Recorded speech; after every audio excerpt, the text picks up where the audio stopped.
Naam, karibu tena mtazamaji wangu kwenye habari zetu siku hii ya leo ya Ijumaa ya tarehe 24 mwezi wa 7 mwaka 2026.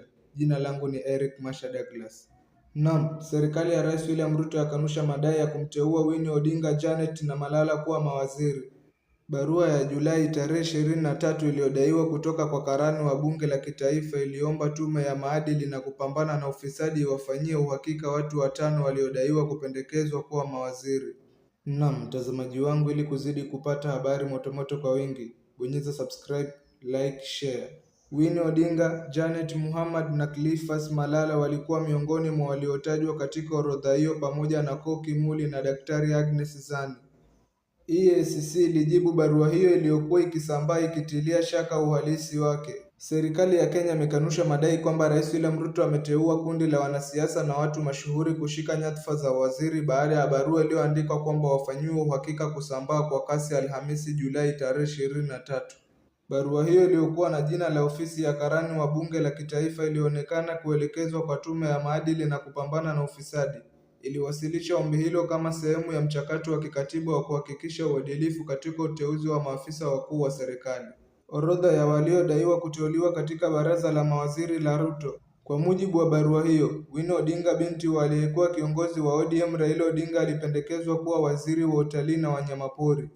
Mbunge wa Suna Mashariki Janet Mohammed aliorodheshwa kwa wizara ya ardhi, kazi za umma, makazi na maendeleo ya miji, huku aliyekuwa seneta wa Kakamega Cleophas Malala akitajwa kwa wizara ya kilimo na maendeleo ya mifugo.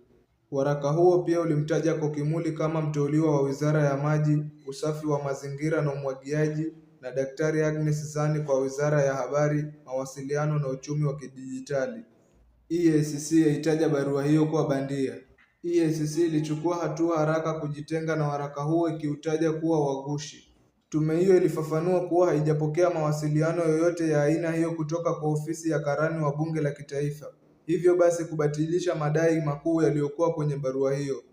Rais William Ruto amefanya mabadiliko kadhaa ndani ya serikali kuu katika miezi ya hivi karibuni, akianza na kuwahamisha makatibu wakuu mnamo Mei tarehe 28, ambapo Kelo Harsama alihamishwa kutoka wizara ya asali na maendeleo ya kanda kwenda wizara ya petroli, huku Caroline Karungu akichukua nafasi ya asali kwa kaimu. Mnamo Julai tarehe 9, Ruto alimhamisha Julius Bitok kutoka elimu ya msingi kwenda wizara ya utalii na wanyamapori, huku John Leka Kene wakimhamisha kutoka utalii kwenda elimu ya msingi. Mnamo Julai tarehe 21, Ruto alimteua Charles Owino kuwa msemaji mpya wa serikali akichukua nafasi ya Isaac Mwaura ambaye aliteuliwa kuongoza ofisi ya masuala ya utofauti, ushirikishwaji na haki za watu wenye ulemavu katika ofisi ya rais. Na mtazamaji wangu, ili kuzidi kupata habari motomoto kwa wingi, bonyeza subscribe, like, share.